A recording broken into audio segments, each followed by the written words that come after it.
Hello guys, मैं निदा स्वागत करती हूँ आपका मेरे YouTube channel Nida Saeed AIIMS पे। Hope you all are doing well and for those who are new on this channel, मैं बता दूं me Nida secure AIR 227 in NORCET 7 in very first attempt और मुझे जोधपुर एम्स अलॉट हुआ है। तो आज के इस वीडियो में हम बात करेंगे best books for NORCET preparation या any other nursing competitive exams और उन बुक्स को पढ़ना किस तरह से। तो आइए जानते हैं। तो हम स्टार्ट करते हैं फर्स्ट बुक, जो बहुत ही बेसिक है but most most most important है, जिसको हर एक स्टूडेंट हर एक एस्पिरेंट को पढ़ना ही पढ़ना है, जो है PR यादव। जी हाँ, PR यादव एक बहुत ही इंपॉर्टेंट और बहुत ही बेसिक बुक है। तो जब भी आप प्रिपरेशन स्टार्ट करें, जो पहली बुक आपको पढ़नी है वो है PR यादव। PR यादव के अंदर प्रीवियस ईयर क्वेश्चंस आपको मिल जाएंगे और one liner single liner questions भी आपको उसमें मिल जाएंगे। वो बहुत ही अच्छी बुक है स्टार्टिंग कॉन्सेप्ट बनाने के लिए। अगर आपने थ्योरी पढ़ ली है कहीं से, PR यादव के 2 वॉल्यूम आते हैं, वॉल्यूम 1 एंड वॉल्यूम 2। वॉल्यूम 1 के अंदर थ्योरी है एंड वॉल्यूम 2 के अंदर MCQs है, जिसमें आपको PYQ और काफी सारे क्वेश्चंस मिल जाएंगे और सारे सब्जेक्ट्स के सब्जेक्ट वाइज आपको सारे क्वेश्चंस मिल जाएंगे। तो अगर आपने थ्योरी पहले से कर रखी है किसी भी कोचिंग से, या आपने खुद के नोट्स बना के अगर थ्योरी कर रखी है, तो आपको फिर से PR यादव की थ्योरी नहीं पढ़नी है। तो आपको स्टार्ट करना है वॉल्यूम 2 से, जिसमें MCQs दे रखे हैं। तो आपको थ्योरी करने के बाद या फिर थ्योरी करते करते आपको स्टार्टिंग से स्टार्ट करना है PR यादव से। आपको स्टार्ट बेसिक बुक से करना है ताकि आपके कॉन्सेप्ट बने और आपको चीजें समझ आए। आपको बहुत ही टफ बुक्स की तरफ पहले नहीं जाना है। अगर आप बेसिक से स्टार्ट करोगे तो आपको समझने में इजी आएगा, उससे आपका कॉन्फिडेंस भी बिल्ड होगा। आपको लगेगा कि हाँ, मेरे क्वेश्चंस हो रहे हैं। अगर आप सीधा ही टफ बुक्स पे जाओगे तो क्वेश्चंस करने में भी आपको प्रॉब्लम आएगी और आपको लगेगा मुझे कुछ आ ही नहीं रहा और आप उससे डिमोटिवेट हो जाओगे। तो आपको करना है सबसे पहले बेसिक बुक से स्टार्ट करना है, जो है PR यादव। अब उस PR यादव को सोल्व कैसे करना है वो हम जानते हैं। तो दो सिनेरियो होते हैं। अगर आपने पहले से थ्योरी कर रखी है किसी भी कोचिंग से, सेल्फ मेड नोट से, किसी भी तरह से, तो आपको सीधा MCQs पे जाना है। उस पे सब्जेक्ट वाइज सारे दे रख मैं स्क्रीन पे इंडेक्स शो कर दूंगी जिसपे पूरा दे रखा है subject wise questions, subject wise then topic wise भी उसमें बता रखा है किस किस टॉपिक पे क्वेश्चंस है। तो आपको स्टार्ट करना है। फॉर एग्जांपल आपने कोई भी सब्जेक्ट किया, तो सब्जेक्ट की थ्योरी करने के बाद में आपको, आप या फिर ऐसे कर सकते हो, पूरा थ्योरी करने के बाद में आपने साथ में क्वेश्चंस लगा लिए। या बेस्ट तरीका होता है, एक जो भी आपने सब टॉपिक पढ़ा उस टॉपिक को करने के बाद में वो टॉपिक देखा आपने PR यादव से और उसके क्वेश्चंस लगाए। अब क्वेश्चंस भी आपको कैसे लगाने हैं, आप क्वेश्चंस कर रहे हो, जो आपके क्वेश्चंस हो रहे हैं इजीली उसको आपको टिक कर देना है। जो क्वेश्चंस करने में आपको प्रॉब्लम आ रही है उस पर आपको सर्कल बना देना है, ताकि आप जो आगे क्वेश्चंस करो तो आपको पता रहे कौन से क्वेश्चंस आपसे हो गए थे और कौन से क्वेश्चंस करने में आपको प्रॉब्लम आई थी। तो इससे आपका नेक्स्ट टाइम जब करोगे तो टाइम भी सेव होगा। तो जो क्वेश्चन हो रहे हैं उस पर टिक लगाना है, जो क्वेश्चन होने करने में प्रॉब्लम आ रही है उस पर सर्किल लगाना है। एक चीज और, आपको रेशनल कभी भी नहीं छोड़ना है। हर क्वेश्चन के नीचे उसका रेशनल दे रखा होता है, तो आप क्वेश्चन हो या ना हो आपको रेशनल पढ़ना ही पढ़ना है। इससे आपको समझ आएगा क्वेश्चन किस तरह से पूछे जाते हैं और उसका रेशनल क्या है, ताकि आपके कॉन्सेप्ट्स अच्छे हो। सेकंड सिनेरियो होता है, आपने कभी भी कोचिंग नहीं ली है, आपने कोई वीडियोस नहीं देखा है, आपके पास सेल्फ मेड नोट्स नहीं है और आपके पास बहुत कम टाइम है एग्जाम के लिए, हार्डली आपके पास 2 या 3 मंथ बचे और आपने कुछ भी तैयारी आपकी नहीं है। तो आप कर सकते हो कि आपने PR यादव का फर्स्ट वॉल्यूम लिया, उससे आपने थ्योरी की, देन सेकंड वॉल्यूम से आपने क्वेश्चंस किए। बट अगर आपने थ्योरी कर रखी है अच्छे से तो फर्स्ट वॉल्यूम खरीदने की जरूरत नहीं है, सिर्फ आप सेकंड वॉल्यूम लीजिए और उसके क्वेश्चंस कीजिए। तो प्रीवियस ईयर के क्वेश्चंस भी मिल जाएंगे, सिर्फ नोट सेट के लिए ही नहीं, बाकी अदर जो भी नर्सिंग कॉम्पिटिटिव एग्जाम्स होते हैं उसके भी काफी सारे आपको क्वेश्चंस मिल जाएंगे। ठीक है, ये हो गया PR यादव को सोल्व कैसे करना।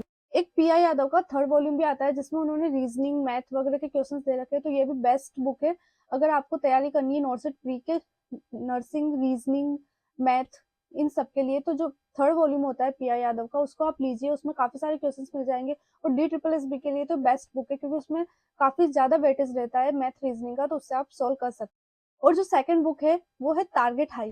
टारगेट हाई भी एक काफी अच्छी बुक है क्योंकि आपको वन लाइनर तो आपको PR यादव से हो जाएंगे, बट PR यादव में आपको सिनेरियो बेस्ड क्वेश्चंस हो गए, इमेज बेस्ड क्वेश्चंस हो गए, वो आपको नहीं मिलेंगे।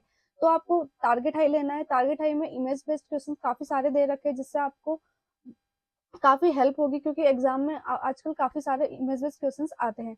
तो इमेज बेस्ड क्वेश्चन के लिए आप टारगेट हाई को प्रेफर कर सकते हो। Scenario based question, priority wise questions आपको काफी सारे मिल जाएंगे टारगेट हाई में। और टारगेट हाई में भी थ्योरी भी है। अगर आपने थ्योरी पहले से नहीं कर रखी है तो ही आप उसकी थ्योरी पढ़े। अगर आपने पहले से कर रखी है, आपको लगता है आपके कॉन्सेप्ट अच्छे हैं, तो थ्योरी करने की नीड नहीं है। जो उसमें क्वेश्चन है वो आप कीजिए। मेन इमेज बेस्ड क्वेश्चंस आप उससे करना ही करना है, क्योंकि इमेज बेस्ड क्वेश्चन का भी वेटेज रहता है एग्जाम के अंदर। और priority based questions and mainly scenario based question. और टारगेट है कि बेस्ट चीज जो है वो है आपको उसके लास्ट के अंदर प्रीवियस ईयर क्वेश्चंस मिल जाए। ऐसे ही नहीं कि प्रीवियस ईयर क्वेश्चन इधर उधर दे रखे, नहीं, आपको पर्टिकुलर एक पेपर मिलेगा जो मेमोरी बेस्ड पेपर बनता है हर एग्जाम का, वो पेपर्स आपको पीछे मिल जाएंगे और काफी सारे पेपर्स अवेलेबल है। तो आपको उससे बहुत हेल्प। टारगेट है कि थ्योरी की बात करें तो थ्योरी में जो टारगेट है कि वो बहुत ही अच्छी है। अगर आपने कहीं से थ्योरी नहीं पढ़ रखी है और आपको चाहिए कि मुझे थ्योरी के साथ क्वेश्चंस करने हैं और आपके पास टाइम कम है, तो आप टारगेट है को प्रेफर कर सकते हैं। टारगेट है की थ्योरी प्लस क्वेश्चंस काफी अच्छे हैं। तो मेनली जो मेन चीजें जो जिसमें टारगेट है आपकी हेल्प करेगी, उसमें फर्स्ट है इमेज बेस्ड क्वेश्चंस, उसमें काफी अच्छे होंगे। Priority based questions, scenario based questions and previous year questions जो मेमोरी बेस्ड पर्टिकुलर बनाए गए हैं। टारगेट हाई के साथ आपको एक बुकलेट मिलेगी जिसके अंदर आपको मैथ, रीजनिंग और जीके के क्वेश्चंस मिल जाएंगे और उसमें आपको पता लग जाएगा कि आपके सिलेबस में है क्या। वैसे मैथ काफी वास्ट है तो उसके अंदर पर्टिकुलर आपको दे रखा है कि कौन कौन सा आपके सिलेबस में इंक्लूड है, तो उससे आपकी काफी हेल्प हो जाएगी। तो उससे आप रेफर कर सकते हैं मैथ, रीजनिंग भी। और उसमें इंग्लिश भी दे रखी है कि आपके इंग्लिश में किस तरह के क्वेश्चंस पूछे जाते हैं, जैसे सिनोनियम्स आते हैं और भी काफी सारे क्वेश्चंस आते हैं। तो उसमें दे रखा है कि इंग्लिश में भी किस टाइप के क्वेश्चंस आते हैं और उसमें जीके भी दे रखी होती है आपके, तो उसको आप रेफर कर सकते हैं। तो बात करते हैं हम लास्ट बुक की जो है सॉन्डर्स मॉसबी यानी कि एंक्लेक्स। अगर हम एंक्लेक्स की बात करें तो अपने आप में एक पूरा सिलेबस कवर करती है। अगर आपने एंक्लेक्स पढ़ ली तो मुझे नहीं लगता कि आपको कोई और बुक पढ़ने की जरूरत है। जैसे मैंने एंक्लेक्स नहीं पढ़ी थी बट मैंने अभी कुछ दिनों में उसको देखा है, उसके क्वेश्चंस देखे ताकि मैं वीडियोस में आपको बता पाऊँ। तो एंक्लेक्स एक काफी अच्छी बुक है। अगर आपने उसकी थ्योरी प्लस एमसीक्यूज कर लिए तो आपका सिलेक्शन होने से कोई नहीं रोक सकता। उसमें काफी अच्छे कॉन्सेप्ट्स दे रखे हैं। मैंने अभी कुछ उससे देखा है, कुछ पढ़ा है, उसके अकॉर्डिंग मैं आपको बता रही हूँ। और मैंने काफी सारे बच्चों को देखा जिसने सिर्फ एंक्लेक्स पढ़ के नोटसेट क्रैक किया है। तो एंक्लेक्स की आप बात करें तो मैंने एंक्लेक्स की मोस्टली के जो क्वेश्चंस होते हैं मैंने तो ऐप से किए थे, बट जो एंक्लेक्स अगर आपको एमसीक्यूज करने हैं तो आप मोस्टली से कर सकते हो। आपको थ्योरी भी करनी है तो सॉन्डर्स होगी जिसमें आपको थ्योरी मिल जाएगी, काफी अच्छी थ्योरी होती है एंक्लेक्स की। और एक आता है लिपिन कोड, लिपिन कोड के भी काफी अच्छे क्वेश्चन है, आप रेफर कर सकते हैं उसको भी। एक आती है ओमेगा, ओमेगा मैंने सोल्व की थी जब मैंने नोटसेट की प्रिपरेशन की थी, उसमें भी काफी अच्छे क्वेश्चन है, वो आप देख सकते हो। और एक काफी सारे कोचिंग से जो नोटसेट की एंक्लेक्स की सीरीज लेके आए हैं जिसके अंदर वो पूरे एंक्लेक्स सोल्व कराते हैं, तो आप उसको भी रेफर कर सकते हैं अगर आपके पास टाइम है। अगर आपके पास इनफ टाइम है तो आप उसके थ्रू भी ये सोल्व कर सकते हैं, क्योंकि वो आपको अच्छे से समझाएंगे विथ रेशनल के ये इसका आंसर कैसे हुआ। क्योंकि जो प्रायोरिटी बेस्ड क्वेश्चंस आपको ज्यादा देखने को मिलते हैं इसके अंदर, तो आप कंफ्यूज हो जाते हैं कि आंसर तो सारे राइट है बट इसको क्यों प्रायोरिटी दिया है। तो उसमें टीचर्स काफी अच्छे से बताते हैं। मैंने भी एक वीडियोस देखी थी एक कोचिंग की, जो मैं आपको लिंक शेयर कर दूंगी डिस्क्रिप्शन के अंदर। तो मैंने बताया आपको कुछ इंपॉर्टेंट बुक्स के बारे में जो नोटसेट और अदर नर्सिंग कम्पिटिटिव एग्जाम्स के लिए काफी इंपॉर्टेंट है। जो हमने फर्स्ट बात की, अगर आप बेसिक से स्टार्ट करना चाहे वो होता है पिया यादव। देन आपको जाना है टारगेट हाई पे, देन एंक्लेक्स पे। एंक्लेक्स पे आप मोस्टली से क्वेश्चंस कर सकते हैं अगर आपके पास टाइम है। अगर आप पढ़ना चाहते हैं, आप थोड़ा डीप में पढ़ना चाहते हैं और अच्छा पढ़ना चाहते हैं, तो आप उसकी थ्योरी की बुक भी प्रेफर कर सकते हैं। देन आता है लिपिन कोड, लिपिन कोड भी एक अच्छी बुक है, उससे भी आप देख सकते हैं। लिपिन कोड हो गई, ओमेगा हो गई, इससे भी आप एमसीक्यूज कर सकते हैं। होप गाइज आपको ये वीडियो अच्छा लगा होगा। अगर आपको वीडियो अच्छा लगा है तो please subscribe my channel and turn on the bell icon. Thank you.